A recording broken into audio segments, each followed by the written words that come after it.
now 6 p.m. I call this monthly meeting of the Smith County Emergency Services District 2 to order and certify there is a quorum present with all 5 commissioners, Commissioner Arnold, Commissioner Thornton, Commissioner Wilson, Commissioner Domney, and myself.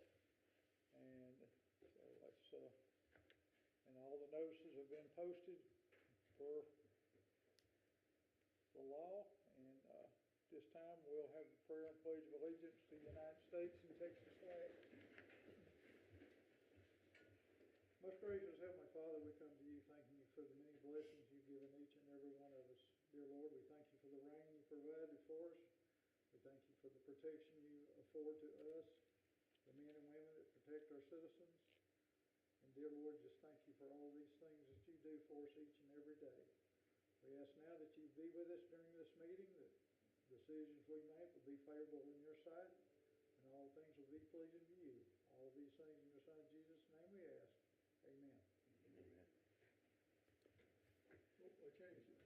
I pledge allegiance To the flag of the United States of America and to the republic for which it stands, one nation, under God, indivisible, with liberty and justice for all. Honor the Texas flag. I pledge allegiance to you, Texas, one state, under God, one and indivisible. Ask everyone to make sure they have their devices silenced or turned down low enough. And 3 will be recognition of guests and special presentations. We have Mr. Martinez with us here from Tyler Economic Development Corporation tonight, so I think he'll be later on in the agenda. And then outside of that, that's about it. Item number 4 will be public comment. We have anybody signed up for public comment? No, we don't. Okay, nobody signed up for public comment. We'll move right into the consent agenda. Discuss, consider, and take any necessary action related to the payment of accounts, bills, invoices, payroll, request for reimbursement, request for other payments, transfer of funds, and amendments. So under 5.1 will be a ratification of payments that we've already approved. And make the motion that we would approve or ratify the payments under 5.1 in the amount of $319,984.63. have a motion by Commissioner Domney to ratify the payments made as presented in the amount of $319,984.63. Do I have a second? Second. I have a second by Commissioner Wilson. Is there any other question or discussion? Hearing none, all those in favor signify by saying aye. Aye. Any opposed, say nay. And that motion carries unanimously. 5.2, payment of bills. I didn't see anything out of the ordinary in our bills. We've got 3 payrolls in this particular one, which makes it a little bit higher than normal, but all the rest of them are pretty standard. As such, I'll make the motion that we approve 5.2 in the payment of our bills in the amount of $1,855,929.54. A motion by Commissioner Dominic, we authorize payment of bills as presented in the amount of $1,855,929.54. Do I have a second? Second. Second by Commissioner Arnold. Is there any other question or discussion? Hearing none, all those in favor signify by saying aye. Aye. Any opposed, say nay. And that motion carries unanimously. 5.3 will be the district credit card bills. And same thing there. I can see most of them, some of them are for deployments and things of that nature. Didn't see anything extraordinary. I'll make a motion that we authorize to pay the district credit card payments as presented in the amount of $16,808.98. I have a motion by Commissioner Thornton. We pay our district credit card payment as presented in the amount of $16,808.98. Do I have a second? Second. Second by Commissioner Wilson. Is there any other question or discussion? Hearing none, all those in favor signify by saying aye. Aye. Any opposed, say nay, and that motion carries unanimously.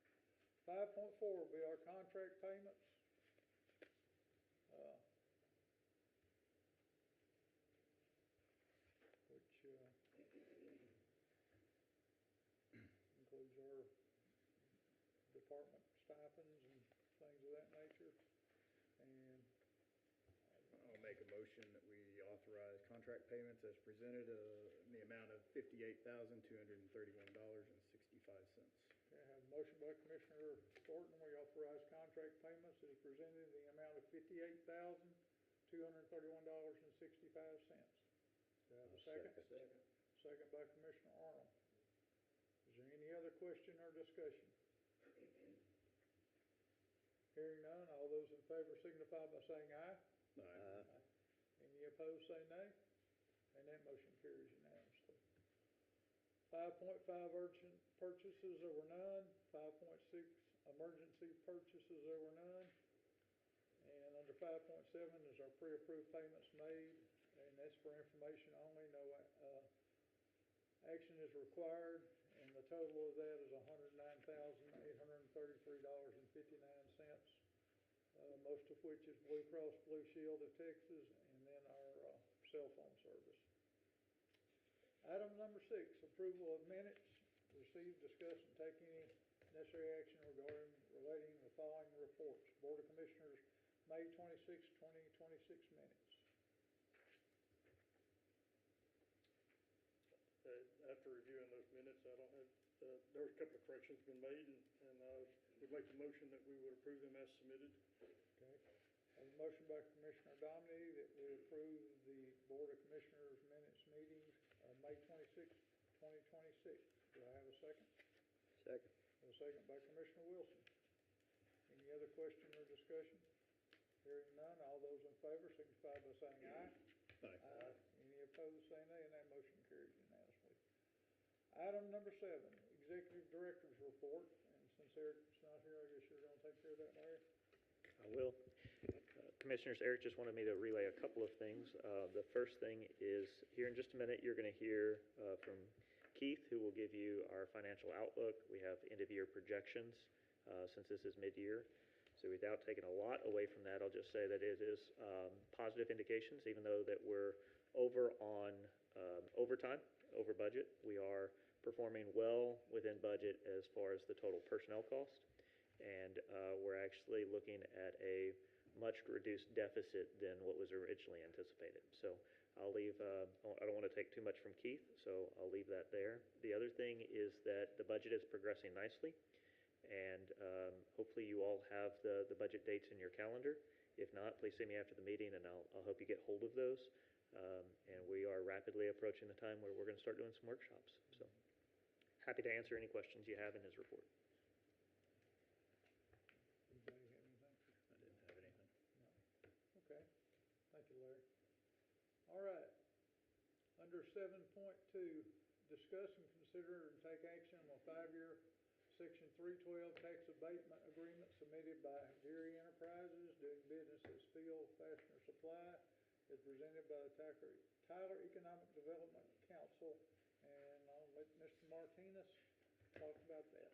Good evening. I haven't been here in a while, and that may be a good thing because we've had lots of value come into the district that didn't request a tax abatement, most notably Great Southern Wood Preserving, Yellowwood.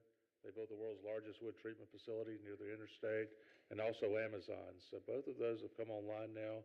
You probably saw that from Carol at the Appraisal District's office. Those should be a pretty significant bump for the district. So, but tonight I'm here with one of the smaller ones we brought before you. It's a property tax abatement for 5 years for Field Fastener. It's expansion here in our community. Field Fastener is a national provider of fastening solutions, inventory management, and supply chain services for manufacturers throughout the U.S. The company currently operates a facility at 10243 County Road 2121 in Smith County and has been an employer and taxpayer in our community for several years.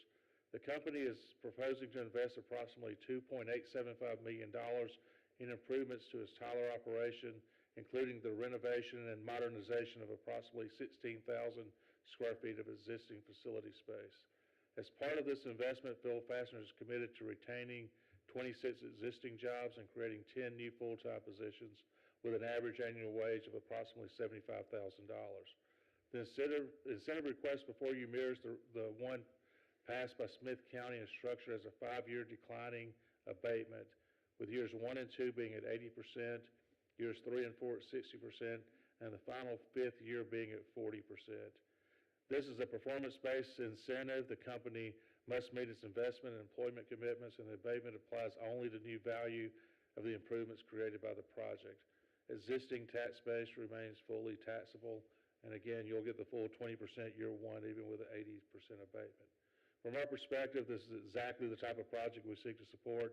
It represents investment by an existing employer, retention of good-paying jobs, and creation of new jobs with good salaries, and continued growth of our industrial and manufacturing sector. Just as importantly, at the conclusion of this 5-year period, the improvements remain on the tax rolls permanently, creating additional revenue for all taxing entities, including Smith County ESD number 2. In short, this helps secure nearly $3 million in private sector investment, supports the retention of quality jobs, and expands the long-term tax base of our community. I'll answer any questions you all may ask. I will say this, I've been here 5 years, and we don't lead with tax abatements when we're dealing with companies that are considering an investment. Like with Yellowwood and with Amazon, we started working with those companies, and we got pretty far down the road and realized that an abatement was not going to be the driver in them locating here in Smith County. So it wasn't offered, and they didn't ask for it. And I think that's an important distinction. We come to you with abatements when it actually is a decision-making point in the process, and not just as, okay, you asked for it, we're going to go before the taxing entities and give it. That's not the way we operate, and I just don't think that's an appropriate approach to tax dollars. I live in Smith County, so I care where my dollars go, just like you all do. I'm happy to answer any questions. Anybody have any questions? Thank you. Staff recommends approving the tax abatement agreement with Dairy Enterprises Incorporated doing business as Phil Passenger Supply, and authorize the board president to sign all documents necessary to implement the tax abatement agreement. Do I have a motion? I'll make the motion that we approve the tax abatement with Drury Enterprises Incorporated, Phil Pastor Supply, and authorize the board president to sign all documents necessary to implement the tax abatement agreement. There's a motion by Commissioner Arnold. Do I have a second? Second. There's a second by Commissioner Wilson. Is there any other question or discussion? Hearing none, all those in favor signify by saying aye. Aye. Any opposed, say nay. And that motion carries unanimously. All right? Thank you. All right. Item number 8, financial reports. Thank you, Commissioner. I wanted to look at the May 2026 budget to actual, the all funds report. Should be in your packet. So as Eric's report mentioned, sales tax conservatively budgeted is tracking as planned. So there's really no surprises in sales tax. Compensation, as Larry mentioned, and is listed in Eric's report, we're keeping a close eye on overtime and compensation overall. And when I present the mid-year estimate, I think it looks pretty good overall for the year. Administrative expenses, they're in line with last year. And again, there doesn't really seem to be any surprises. We do have a few deficits along the way, but those have been shared before, and we have plans to cover those when we actually go through the mid-year estimates. Fire administration, again, no surprises. And there are, again, a few deficits, but as I mentioned earlier, towards the end of the year, we'll have actual budget surpluses to cover those small deficits. Overall, there's just really no surprises to highlight, and things are going, hopefully, we believe, as planned. I can answer any questions if anyone has questions. I'll commend the entire organization on maintaining the budget. I mean, like you said, where we have deviations, they're not really material to the overall budget. And so, I mean, it's by everybody. So thank y'all very much for all you put into maintaining. It's great to be able to sit up here and not have to talk about big deviations, right? So thank y'all Yeah. very much. No, it is very good. I did have one question on the TIFMAS. Are we upside down between the expenses and income? For now, yes. Or are we expected end of year to? We break do, and even at actually I'll least? highlight that Okay, when I look at this bit, the budget versus full year estimates. okay. So, but Yeah, right I'll wait now, till you there's, get- I'll wait till you yeah, get that. 10-4. Thank you. Is that all you have on number 8? So Yes, sir. Number 9 is the budget versus full year estimates. Again, no surprises, but I can go over any other questions anyone may have.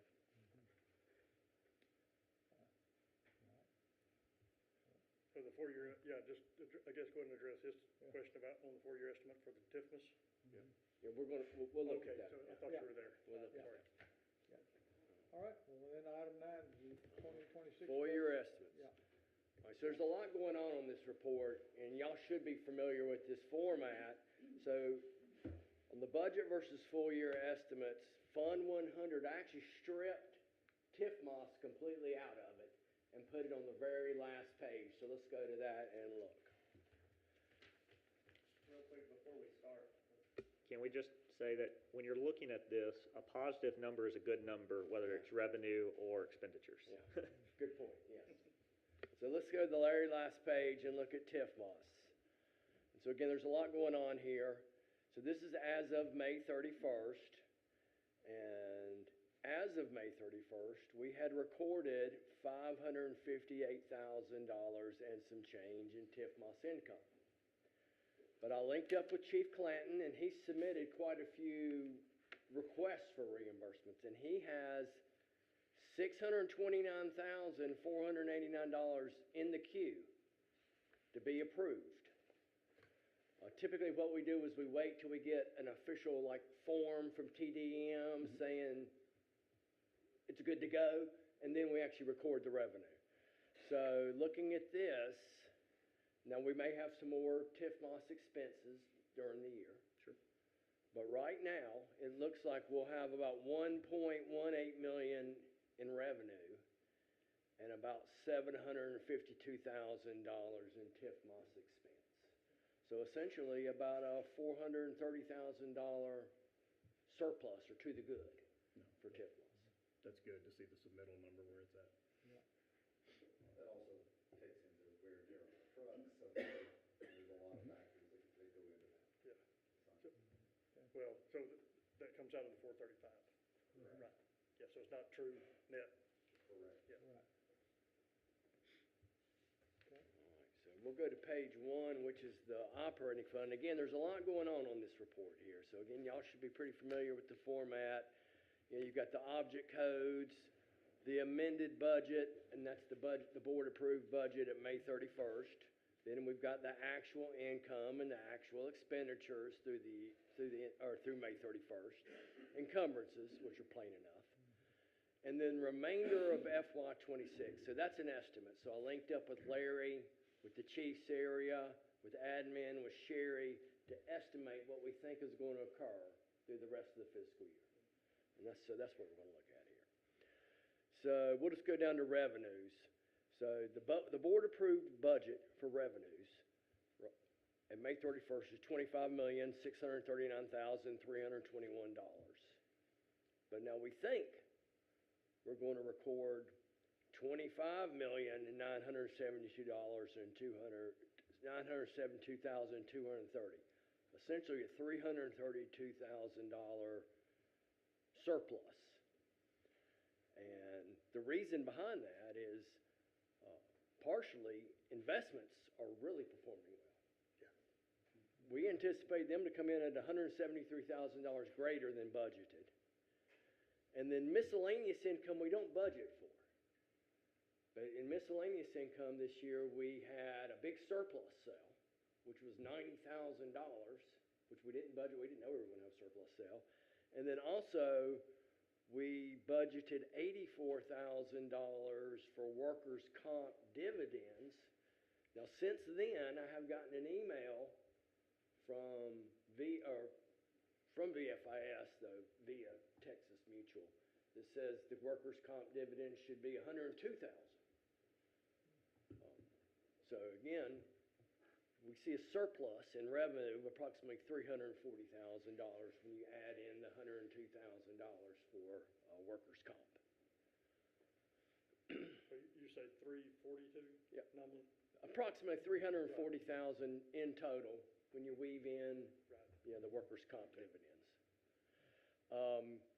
So let's look at personnel costs. Let's look at the total. So the total budget for personnel cost, again, at May 31st, $17,103,000 approximately. Now, we're expecting, though, personnel cost in total to come in at $16,661,000. And that's woven in the 9 firefighters that started today. We have 6 pay periods between now and the end of the year.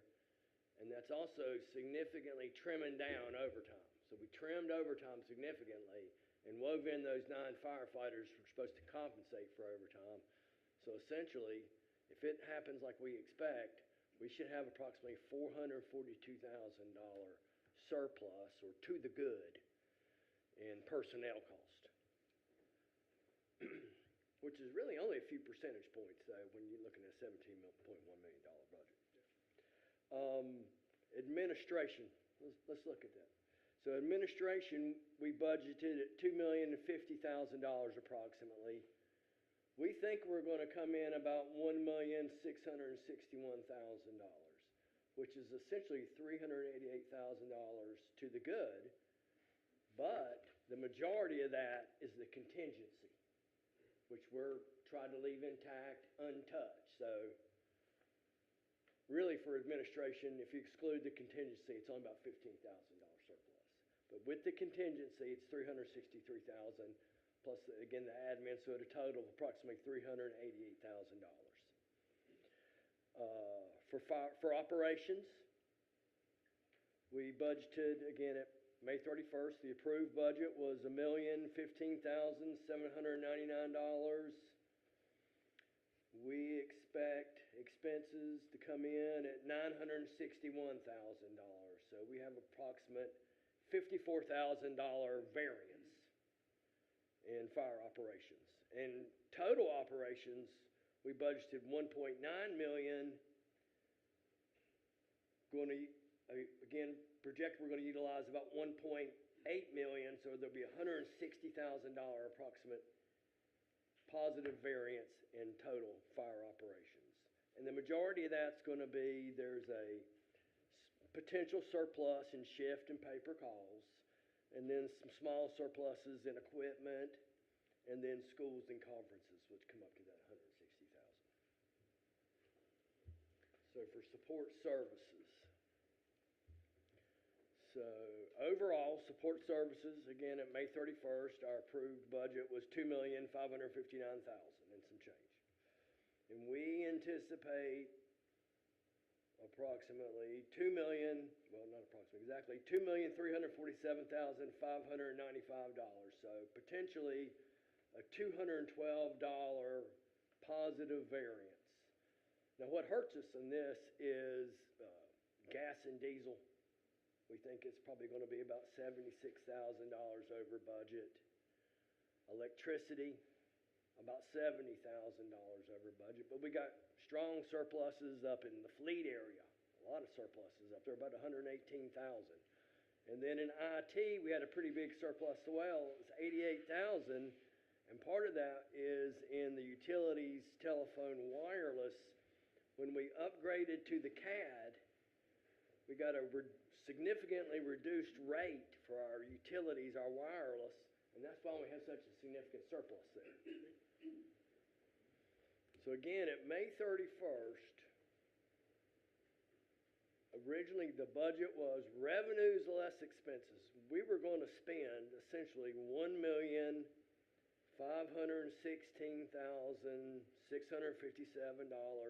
more than in expenses than we had in revenue. That was at May 31st, the way the budget was approved. Based on the estimates, we think we're going to be to the good in total about $20,000, $20,439. So essentially almost a break even. And that's still leaving the contingency intact. So, and we can look at the capital, if you'd like. For the most part, Fund 110 apparatus, we planned to expense more than we had actually had in revenue or transfers. About 2.6 million. Looks like we're going to be pretty close, about 2.4 million. In real property, going to expense significantly more than the transfers, about 5.7 million, and we either going to expend or encumber that entire amount for real property. For equipment,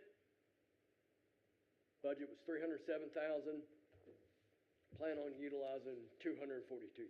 So there'll be a small surplus there, carry into fund balance, about $65,000.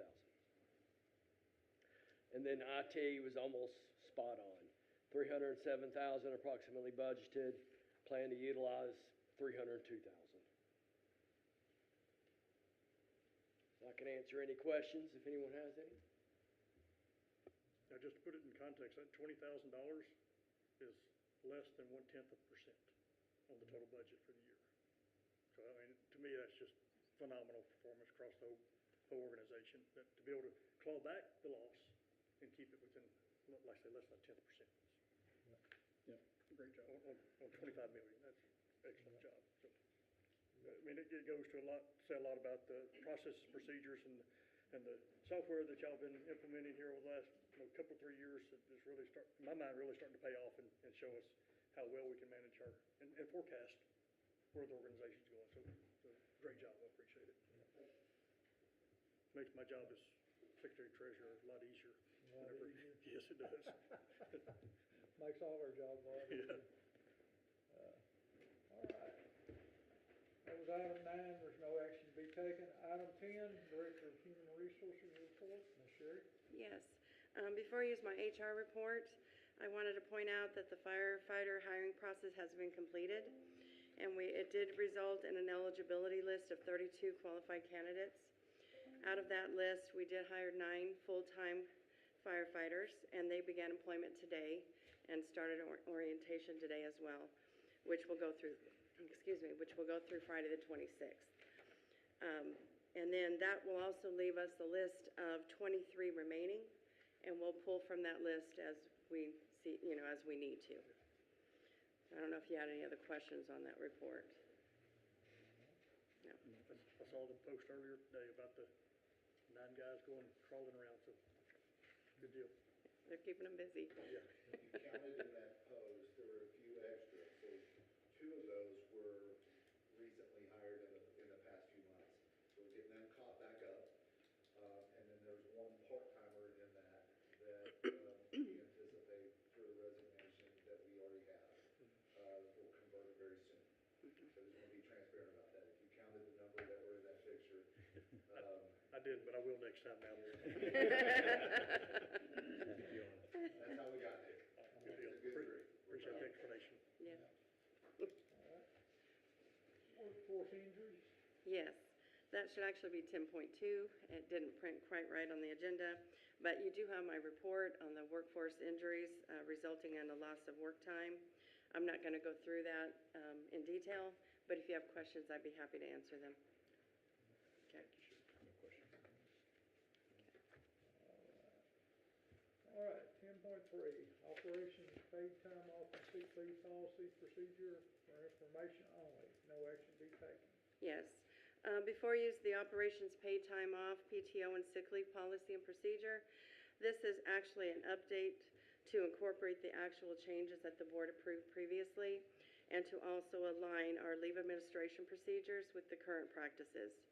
So this is just for informational purposes only. I'm not actually asking for any action on this, but I'd be happy to answer any questions if you had any on the policy. Okay. Item number 11, community outreach coordinator report. Ms. Nikki? Good evening. Okay, yes, so if you've been following our page for the last several weeks, we've had a lot going on between different community events.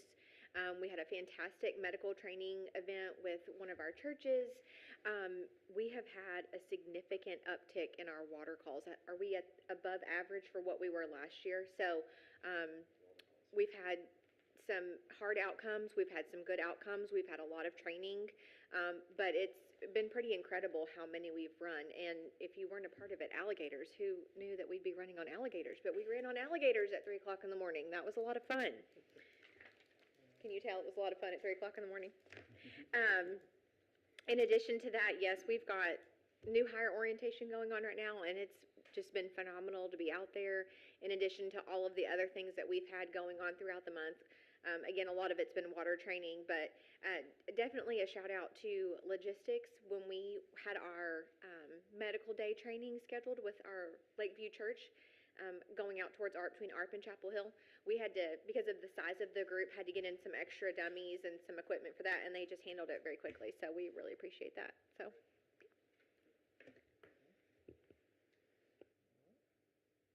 Anybody else have any questions for me?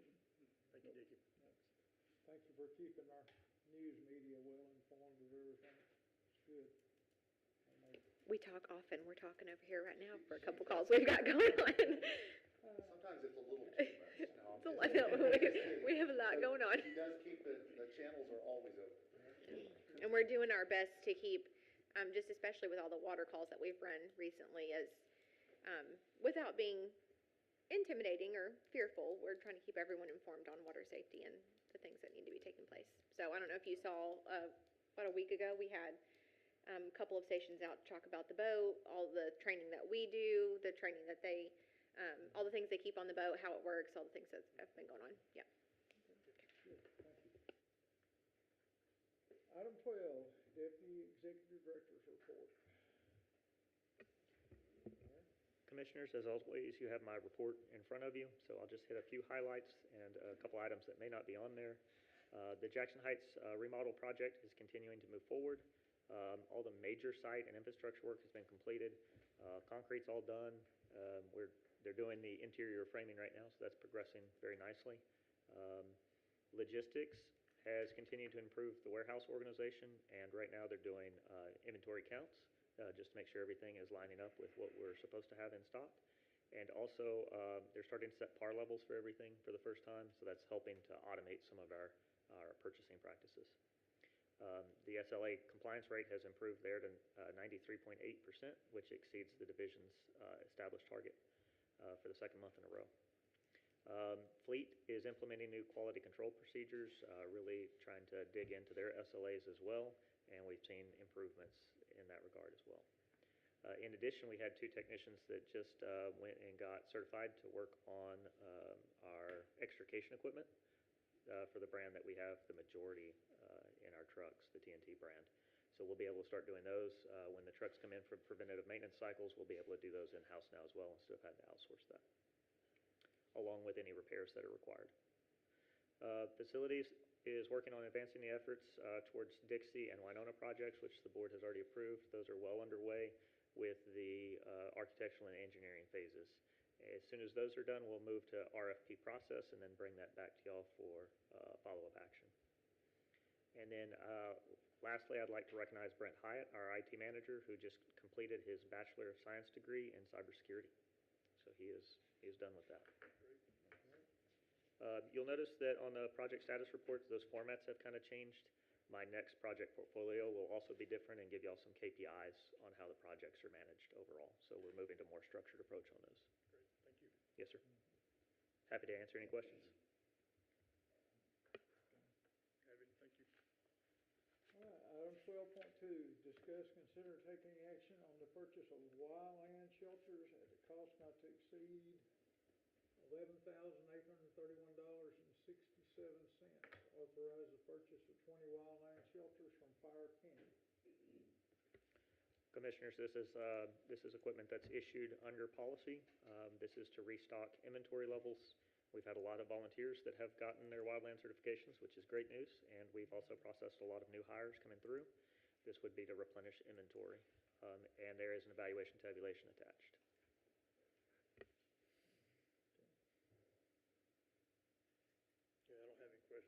make a motion that we authorize the purchase of 20 wildland shelters for Fire Penny in the amount of $11,831.67. Okay, I have a motion by Commissioner Dominy to authorize the purchase of 20 wildland shelters from Fire Penny in the amount of $11,831.67. Do I have a second? Second. I have a second by Commissioner Arnold. Is there any other question or discussion? Hearing none, all those in favor signify by saying aye. Aye. Any opposed, say nay, and that motion carries unanimously. 12.3, discuss, consider, and take any action on project ID 26018 for phase 3 of the training grounds at a cost not to exceed $94,317.33. Commissioners, this is a line item budget. It's page 167 in the actual hard budget book that you have. I think it was originally budgeted at 85,000. So this is over the line item budget. We have found ways to cover this out of the training supplies, but I just want to make it obvious that that is over the original approved budget amount. Attached is the funding request as well as the evaluation tabulation for the construction itself, as well as evaluation tabulation for any line item awards, which would be some equipment and outfitting costs to go inside the facility.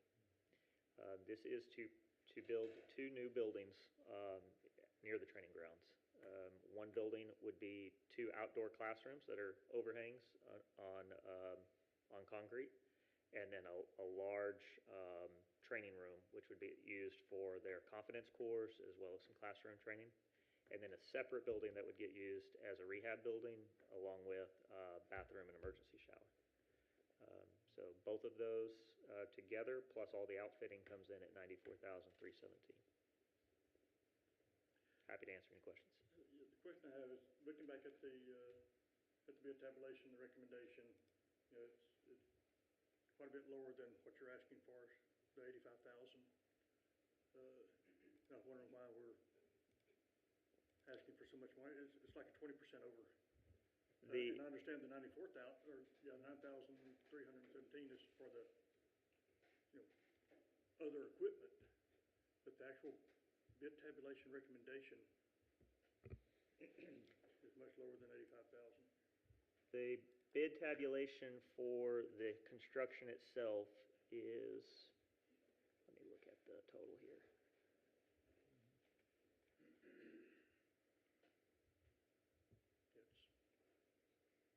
Is 71,130? Yes, sir. Or no, yes, 71,130. Then if you move into, that closed it completely out. Give me just a second to get back there.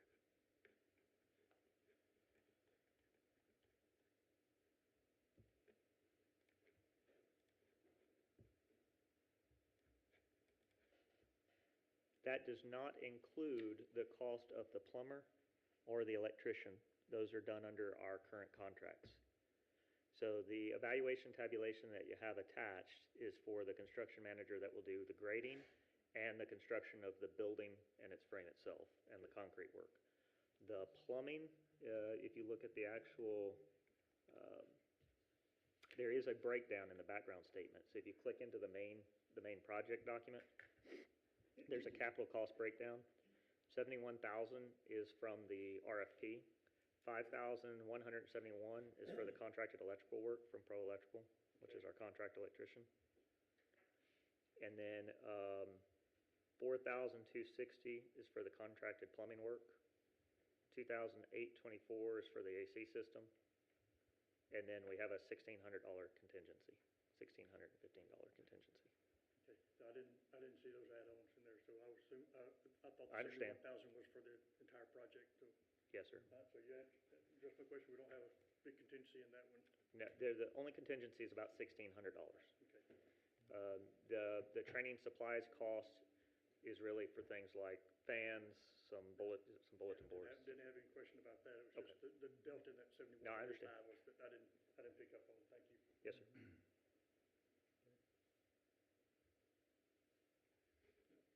Anybody have any other questions? Nothing, I'm good. All right, I'll entertain a motion to authorize staff to proceed with project ID 26018 as presented at a cost not to exceed $94,317.33. So made. I have a motion by Commissioner Domingue. I have a second. Second. Second by Commissioner Wilson. Any other question or discussion? Hearing none, all those in favor signify by saying aye. Any opposed, say nay.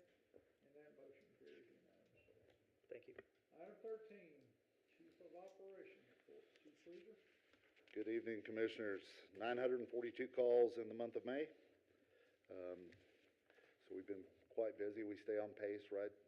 Teetering around 1,000 calls a month is kind of where things are riding. Anticipate right at the 12,000 mark for total call volume. CAD project is implemented. It's moving along nicely. Lots of great things are occurring. I must give kudos to Chief Smith. He's poured his heart and soul and lots of time and effort.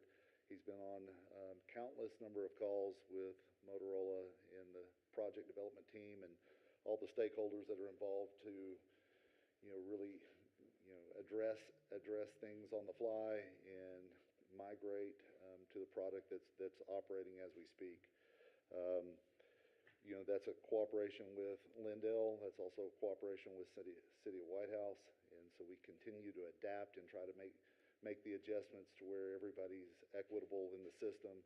And it's made lots of progress. And so I'm proud to report that it is a modern FireCAD system that is operating in conjunction with the Smith County Sheriff's Office, and things are really progressing nicely. Certainly there are things that we'll continue to work on and address. The paging system was one of those, and the pager devices that are still out there, and trying to make sure that we were able to get that. We were able to find the technicality in the system as to how to get those back online, and so we continue to refine and work through those little nuances. I'd also tip my hat to Brent and IT and all the work that Brent and Larry have both done to get us where we're at. So we made great progress on the system. Those that have been around a long time, this should have been in place 20 years ago. But here we are, and we're proud of the work that it's doing. Our VFDs are working well on it and being able to utilize the tablets. Response Master has made some significant improvements as well, and so we're seeing improvements across the board.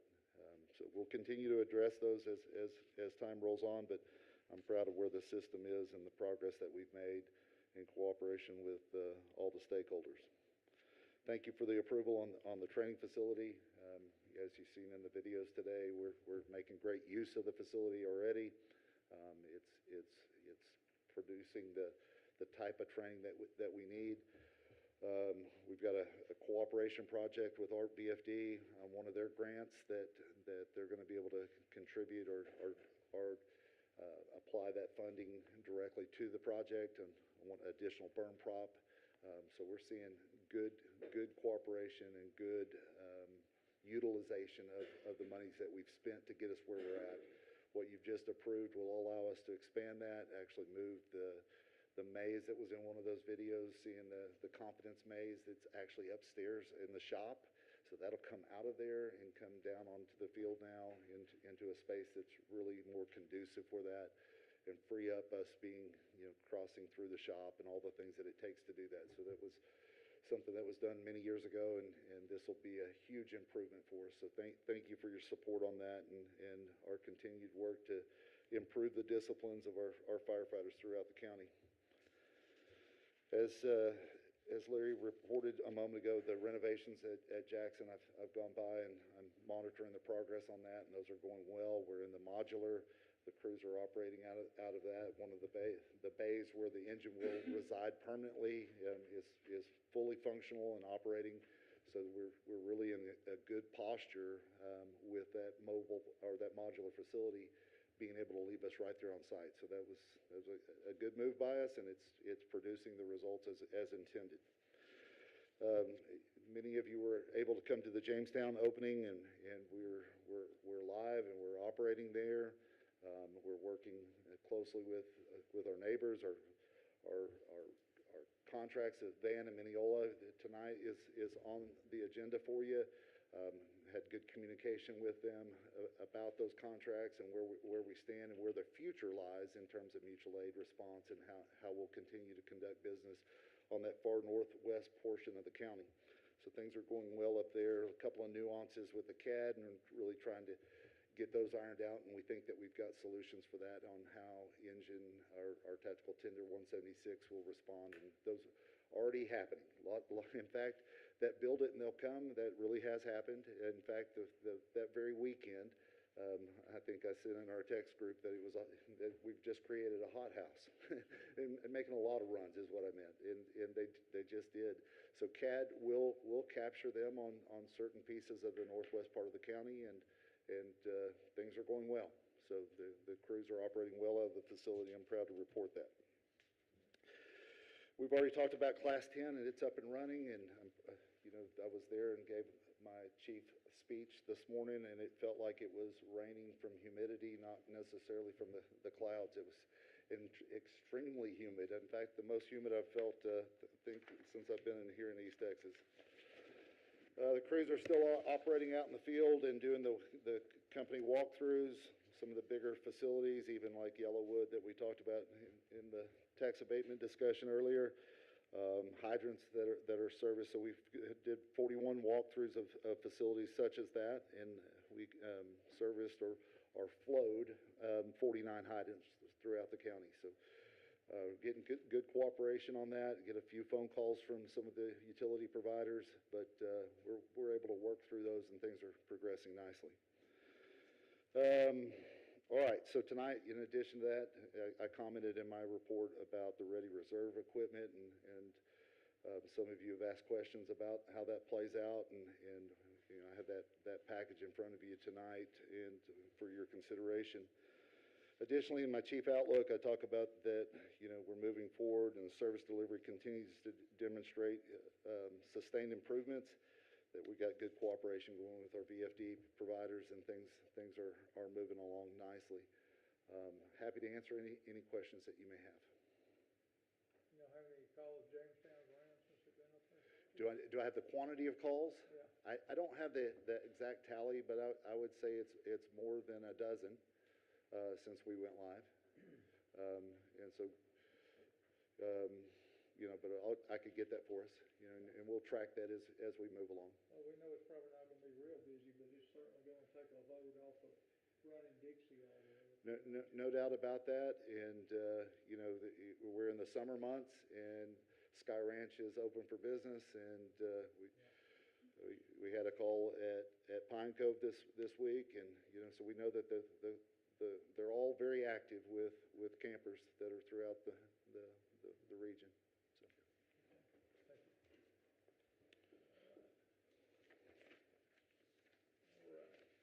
Item 13.2, discuss, consider, and take any necessary action on fire equipment for reserve apparatus. Authorize staff to execute, purchase of listed equipment to outfit the reserve engine fleet at a cost not to exceed $384,508.33. Commissioners, we recognize this is a significant outlay to equip those reserve engines, and this is really a process of where we've gone back at your direction, and we've done inventory. We've looked over all of the old equipment. We've surplused equipment. We've also identified what a Type 1 pumper engine should have on it. So we've standardized that list. We've standardized what a Type 6 brush truck would have. So we've made great improvements on that. And what you have before you is a tabulation of what it takes to outfit 3 of the reserve pumpers that we have at the annex building that rotate in for everything from out of service to preventative maintenance schedules to you name it. They're rotating in and out of the fleet day in and day out. Commissioner Arnold, you had challenged me, related to the time that it takes for a crew to swap over from an engine that's in service to one of those reserve pieces of equipment, with there being very little, if anything, on it. And so everything has to come over. So what you have before you is a line item prepared budget that we forecasted and prepared for this as we prepared last year, or the existing budget, the 26 budget, in preparation for bringing this before you. There has been hundreds of man-hours of work to get to this point. Chief Clanton has been tasked with lots of work on this and has poured his heart and soul into getting it to what you see before you. So we've done all of the tabulations, we've compared and contrasted and got the best value for the district on every single item. More importantly, what we have now is a process and the models and the brands and the things that we want to proceed with moving forward. So logistics has that for posterity and be able to work off of that as we break an item, or as something happens and we need to procure an item. Or if we were putting a brand new piece of equipment in service, we've really got that work done ahead of us. So you've got in front of you a exhaustive amount of work to get that. I know it's a sum of money, no doubt, but it's well within the budget that we prepared for you, that you approved to get us to this point. So it's in the end of year forecast we reviewed earlier? It is. Okay. The good thing about doing this is it may prevent losing equipment and, or getting it misplaced or whatever, and it'll also cut down on time of the crews instead of having to spend 30 minutes to an hour moving stuff over. Every bit of that. Grab a truck, get back in it, and you're back in your district or back in service. It takes them every bit of an hour and a half. Yeah. If not longer. The other thing that it does provide the district beyond that is right now, here's a nice pumper that's in reserve service that's ready and capable of doing functions for us, a capacity for us. But if, for example, we're in a tornadic event or a hurricane event or a winter storm event, I can't really put that in service as an extra, upstaff it to where we have more capacity because it doesn't have the equipment. What you have before you tonight will get us 3 of those pumpers ready to go where they could be in service for any of those capacities. Do we have other reserve equipment that is not outfitted? Yes, sir, we sure do. And so we're teetering on the number. There's actually 5 pumpers that are in that capacity, but we're teetering on that we really need 4 pumpers in reserve service. So there would still be 1 that would be in that condition.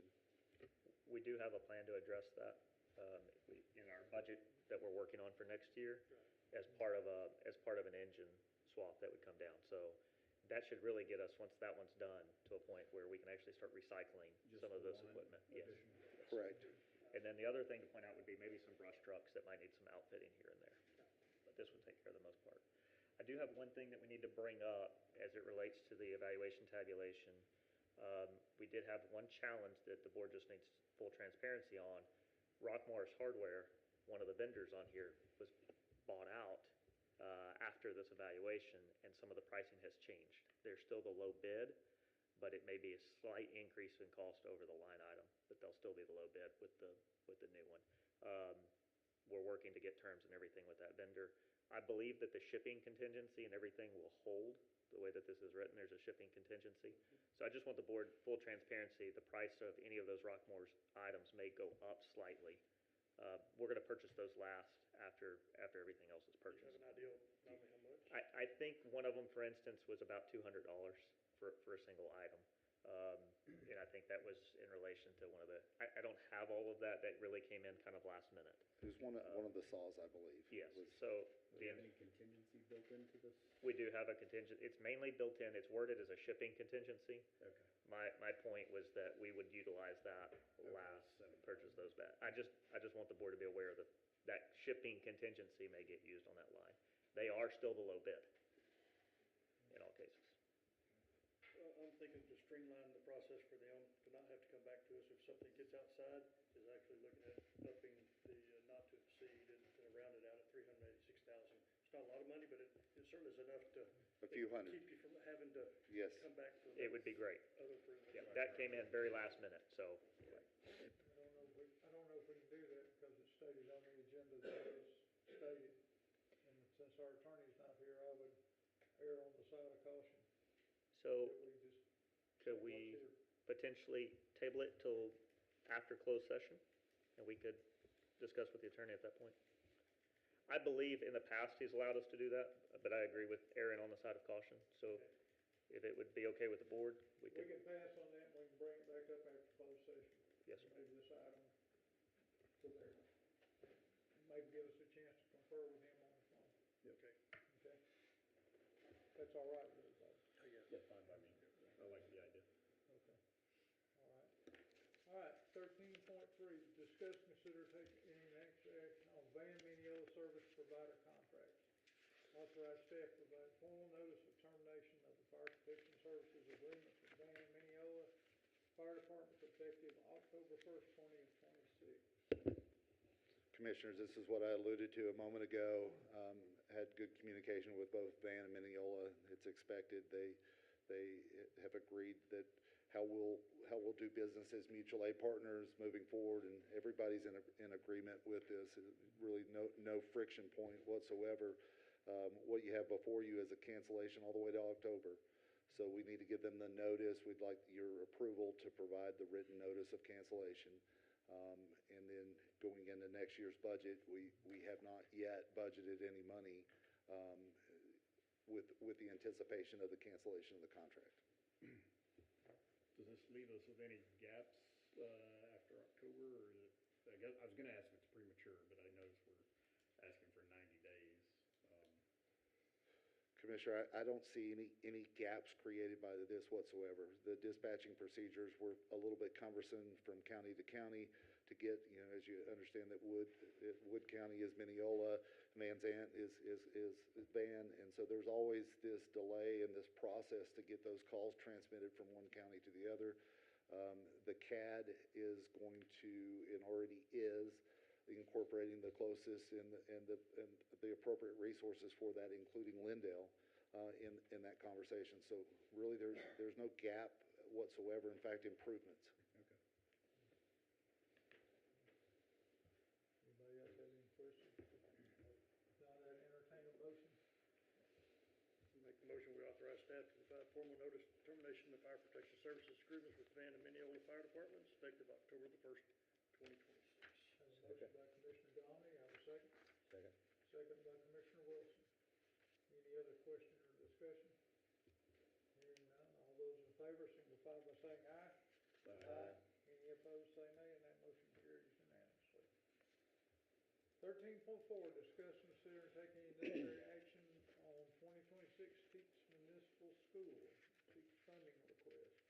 Approve funding in the amount not to exceed $17,395 for eligible volunteer fire department members to attend the 2026 Teach Municipal School. Yeah, Commissioners, what you have before you is the annual fire school that we normally send to. No real changes there. If you look year over year, last year we sent for a total of $18,879. This year it's $17,395.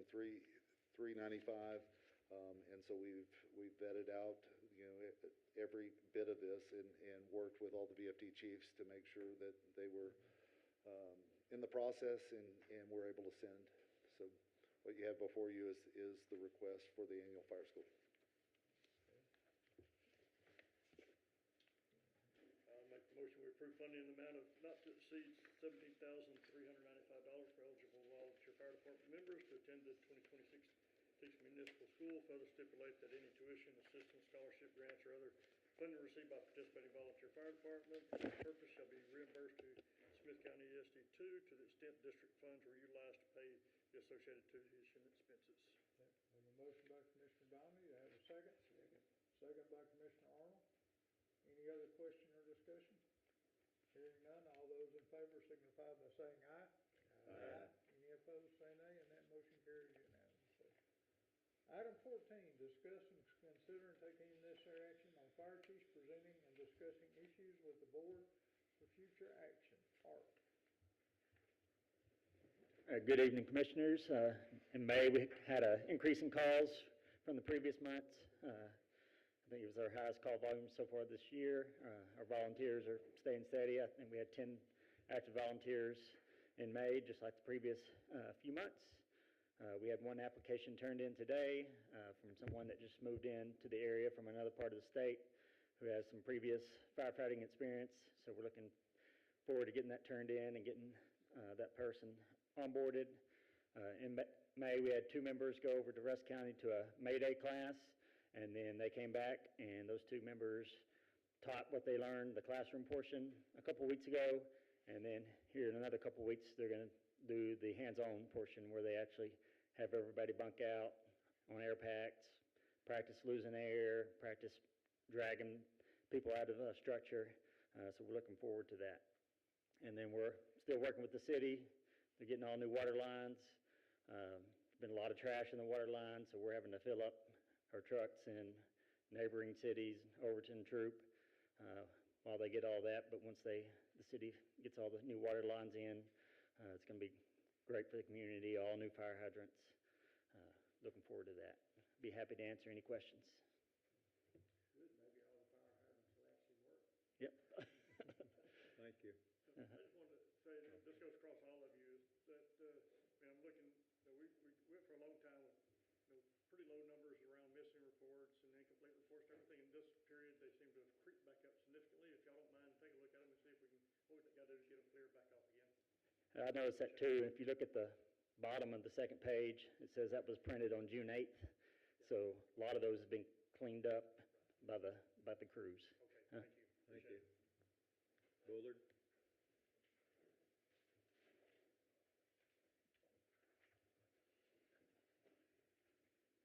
Good evening.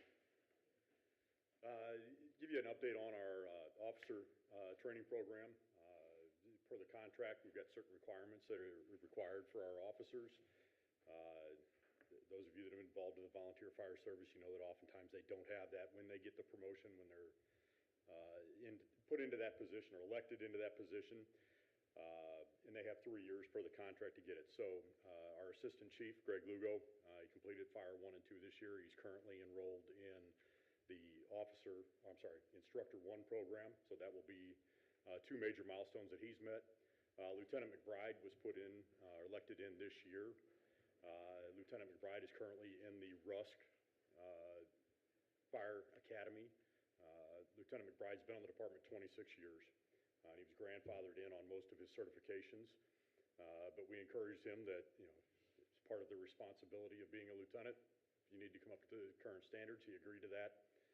So he's 57 years old and is going back to the Fire Academy. We're anticipating him being done with that in December of this year.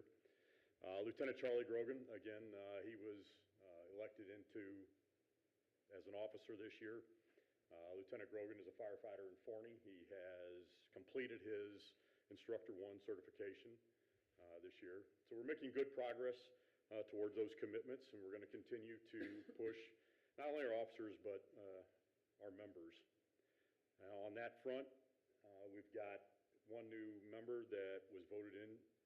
That member is coming to us with TCFP certification as a firefighter 1 and 2.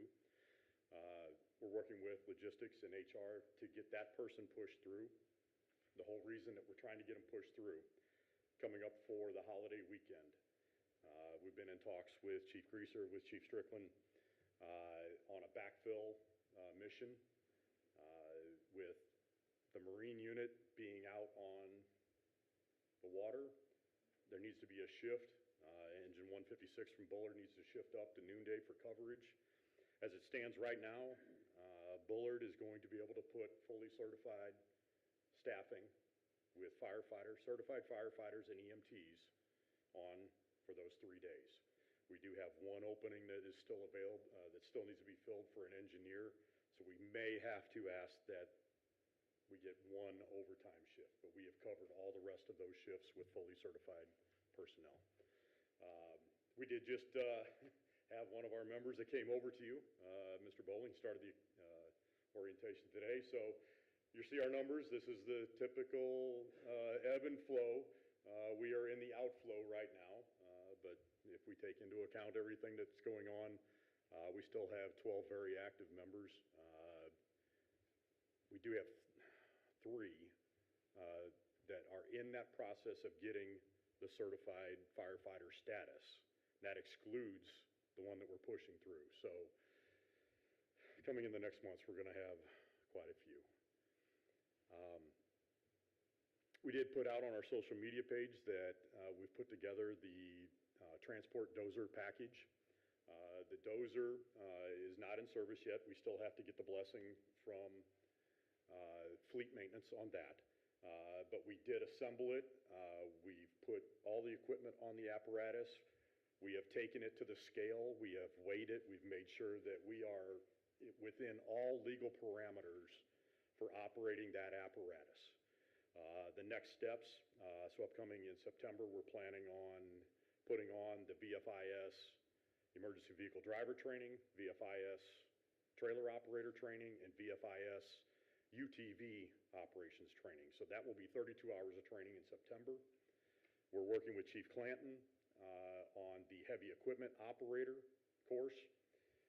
The challenge there is we're looking at a couple of days over the weekends.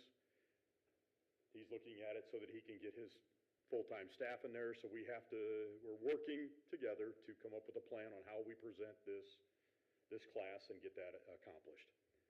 We've also reached out to TEEX to provide a 16-hour class ahead of the heavy equipment operator that's just going to be focused on basic operations for track loaders.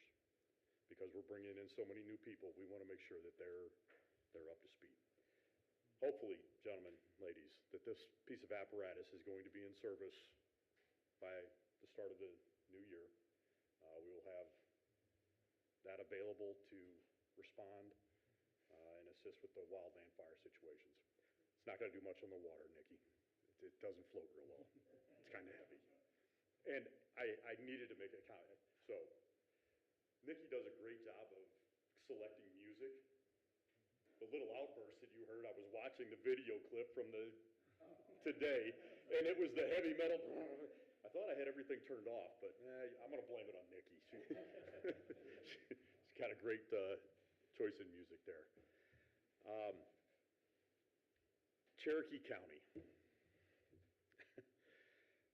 Starting in February last year, I started meeting with the precinct commissioner, Precinct 3 Commissioner Reagan, with Judge Davis, and with their emergency manager, Sergio Severin. We have been unhappy with the compensation rate that we're getting from Cherokee County, and that's coming from us as a volunteer. I know you guys have to be frustrated also. Cherokee County is in no way able to substantially increase that volume. So we had discussions on what their expectations are. And really they came out and said, our expectations and what our contract is written with you for is fire protection. And we had gone over the last 10 years' numbers and showing our call volume. And what they identified was a significant amount of EMS calls. So what the working agreement that they have committed to, and this was their idea, this was not something that we brought to the table, is that they are limiting the number of EMS calls that Bullard is being requested on. We have already seen a significant downturn in the number of Cherokee County calls that we're running. Historically, we were running 48 calls per quarter. Last quarter, we were down under 30, and I anticipate that we are going to be very close to 20 calls for this quarter. So we have substantially cut the number of calls. What I have reiterated to Cherokee County is that in no way, shape, or form should this endanger any person.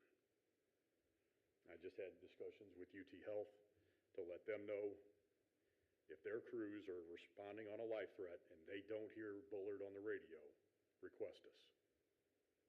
And I hope that's a commitment that we can make also as Smith County to continue to support those people until we can figure out a path forward. But it will be significant life threats only. The days of running 2 and 3 lift assists down there are going to be numbered. Gentlemen, do you have any questions? Thank you.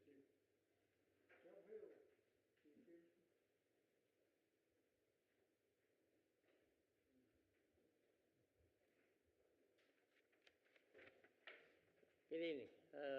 We've been really busy at Chapel Hill as well. Start out, like I said, we're still working with, I do a lot of stuff at Chapel Hill, helping them at the high school now. They got an event coming up in August. I'll be helping with them on that. Also, our classes, we've been doing a lot of training. We had a CPR class at our station. We had 5 people in that. We went well on that. Also, our trainings we're done to the month was we did water supply in May because we do a lot with the water supply. We have to supply the engine, so we do work good on whether everybody knows how to run them tankers right. And then also we did this month, we did wildland. We're getting ourselves prepared for the wildland areas as well. So we went over all our stuff on that as well. Memory-wise, I have one that finished she finished her wildland certification, so she got that done. And so I have another one that's completed support, so we got another one done with support, so they can be fully going now. And then also I had another new member just put his application in our last meeting, so it came in. So that was another one, be good to try to get started. I'll get the paperwork started with you. Then also all the members I have coming on quite a bit. I guess Strickland and Greaves been seeing me sending a lot of guys working hours. They're getting a lot, so I got a lot of them scheduled pretty much all the time. We got guys working throughout every month, so hours putting in. So they're picking up their hours. That which helps covers that, and it helps cover on the tanker side and the wildland side to help them out as well. Then I said we're going to be sending 5 guys to teach this year, and then also, so we like I said, we did send people to our SFA conference. We just got back from that, and that was a good conference we had there. So I'm sending a lot of people to training as well. So that's pretty much all we have. Thanks, Chief. We don't have anybody here from Flint tonight. Chief Stone got caught up at work, and his assistant chief was out of town, so he didn't have anybody to attend. So, White House?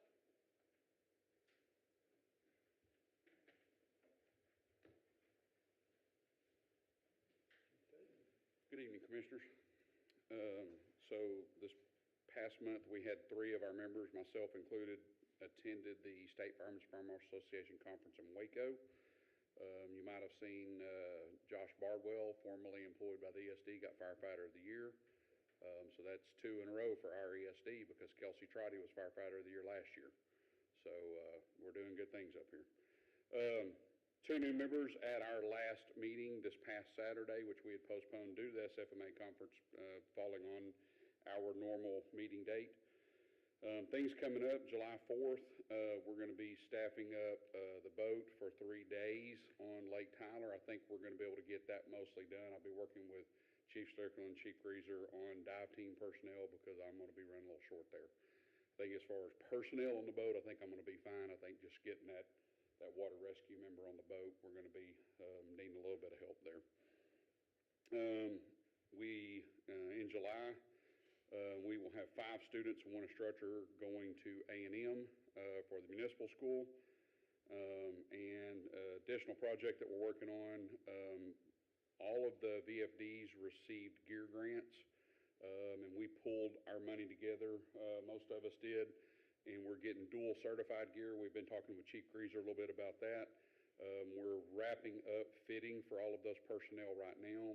The advantage to this gear is it's going to allow personnel to not wear structural gear on some calls, so it's a lighter weight gear that is certified for both wildland and extrication.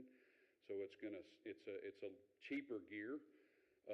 Not saying that the quality's not there, I'm just saying it's not structurally certified, so we're going to be able to hopefully defer damage to structural gear, wearing it on car wrecks and other stuff that doesn't really need to be worn on.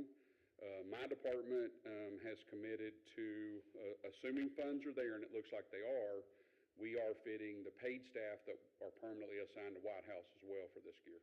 So that'll give them the option, especially during the heat in the summertime, of wearing a single layer of gear that is certified for what we're doing as opposed to wearing structural gear on car wrecks and other stuff. So we'll be working with Chief Greaser on that. And I think some other chiefs have indicated that they're willing to do the same thing. So as long as we've got that funding, I mean, I really think it looks like the personnel at those departments are going to be able to get outfitted as well. Any questions for me? Appreciate that. Winona, Chief Allen?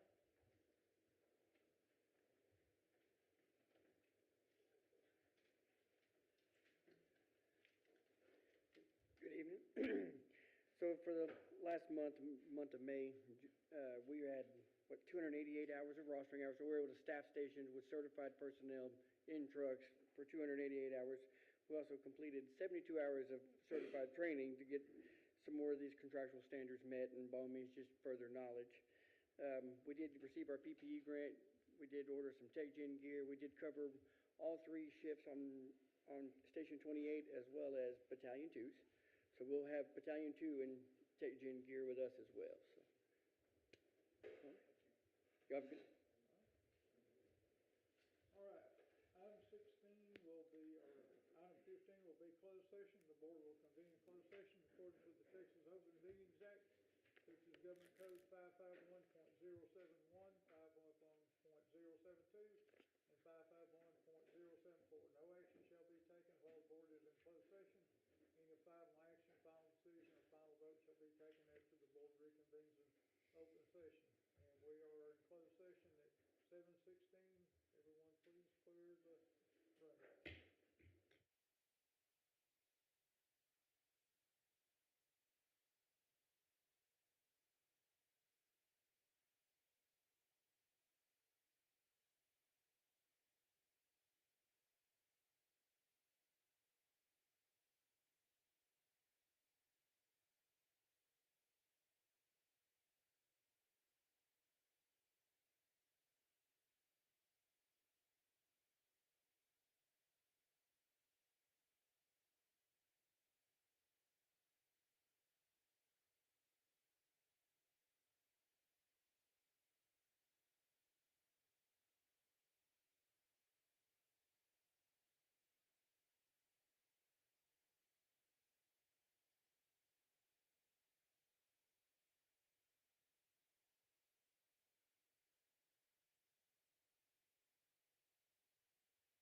728. Oh, 728, excuse me, I'm sorry. 728, I stand corrected. Uh, We'll move back up here to item 13.6, no, 13.2. And authorize staff to execute the purchase of listed equipment to outfit the reserve engines at a fleet cost not to exceed $384,508.33. The motion by Commissioner Dominy was to, Actually, I didn't make one, I just, oh, okay. so we'll go ahead and proceed with it. Yeah, proceed with it, 386,000. We did consult with the attorney, he said it was fine to do that. So, at this point in time, I would entertain a motion on that agenda item. So I'll authorize staff to execute the purchase of listed equipment to outfit the reserve engine fleet at cost not to exceed $386,000. Okay, have a motion by Commissioner Dominy to authorize staff to execute purchase of listed equipment to outfit reserve engines at, fleet at a cost not to exceed $386,000. Have a second? Second. Have a second by Commissioner Wilson. Any other question or discussion? Hearing none, all those in favor signify by saying aye. Aye. Any opposed, say nay, and that motion carries unanimously. Now we'll move down to item 16, or 17, or 16, 6.1. Discuss, consider, and take any action on the proposed lease agreement for real property with the city of New Chapel Hill. And the recommendation is to authorize the board president to sign a lease agreement with the city of New Chapel Hill as presented. I'll entertain a motion on that. So made. Motion by Commissioner Arnold, authorize the ESD2 board president to sign a lease agreement with the city of New Chapel Hill as presented. Have a second? Second. Second by Commissioner Wilson. Any other question or discussion? Hearing none, all those in favor signify by saying aye. Aye. Any opposed, say nay, and that motion carries unanimously. Item 17, remarks by presiding officer and/or board members, information updates, items to be pushed on future agendas and future meeting dates, times, and/or locations. Mac, you have anything? I have nothing, thank y'all. Okay. Commissioner Thornton, you have anything? No. Okay. Commissioner Wilson? Nothing. Yeah, I've already made all my comments. Okay. Only thing I'm gonna say is I wanna thank, Chief Greaser and Chief Kroll for, getting stuff together for the funeral of, Henry Whiteley, who was a longtime dispatcher and a public servant to the county, to be at his funeral the other day. Henry was a longtime partner of mine at EMS, so, it was a good thing to do. And many years in the fire service. Yeah, he had many years in the fire service, over 30 plus. Matter of fact, he's the only fireman I know that's retired from Glendale. So, anyway. All right.